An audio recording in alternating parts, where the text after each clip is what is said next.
Το παραδέχεται ο Δαλούκας. Και τώρα μίλησε με αυτόν και ότι είχαν συμφωνήσει αυτά. Ότι του είπε ότι αυτά τα πράγματα κακώς τα έκανες πίσω από την πλάτη μου και έχεις βγει εκτεθειμένος.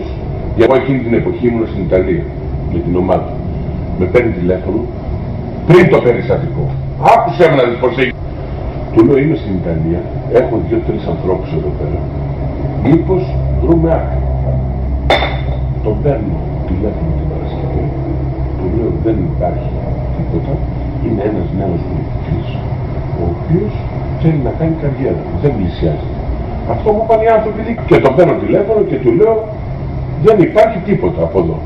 Άρα ψάξου. Του λέω Βαγγέλη, οι άνθρωποι που έβαλαν και αυτά μου είπαν αυτό και αυτό, ξέχασέ το, ψάξου μόνος σου. Την Τετάρτη το βράδυ που παίζει Πέμπτη, πότε έπαιζε με τους Ισραηλινούς, με παίρνει τηλέφωνα τρελαμένο. Μόλις τελείωσε το παιχνίδι. Μου λέει έχω τρελαθεί και αυτά και χθες και εσύ εγώ, του λέω πώς τρέω εγώ. Μου λέει θα σου πω έχω τέτοιο και την επάγγελμα με φωνάζει πάω κάτω. Και μου λέει αυτό και αυτό και το Δαλούκα. Τρελάθηκε. Του λέω Βαγγέλη, του λέω μου και σου. Εγώ καμία συμμετοχή. Με πήρες να με ενημερώσεις. Εγώ στην Ιταλία σε πήρα σκέφτος του λέω, σε έπαιρνα το νόμιζα ότι πάμε να τα κάνουμε πλακάκι και το παίρνω τηλέφωνο και του λέω θέλω να σε δω τι μαλακία έχεις κάνει. Τον Δαλούκα. Πάω στον Βόλο, τον φωνάζω, του λέω μαζί τελειώσαμε. Τελειώσαμε γιατί είσαι μονόπολο.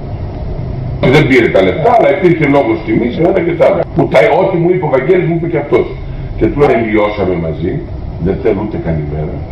Σε έσωσες όταν. Εγώ για να το ξέρεις, θα τον είχα προστατέψει λόγω της εμπειρίας που έχω και ξέρω πως χειρίζομαι αυτά τα πράγματα. Κατάλαβες και να τον το πω και το ίδιο, εγώ ξέρεις, θα έλεγα στον Βαγγέλη σε αυτή την περίπτωση. Δώσε τον 200.000. Αν μου το έλεγε εμένα ο Βαγγέλης αυτό. Πώς το χειριζόμουν, δώσε τον, γιατί έτσι ξηγαίνει. Δώσε τα 200.000 και πάμε μέσα στην Ιταλία.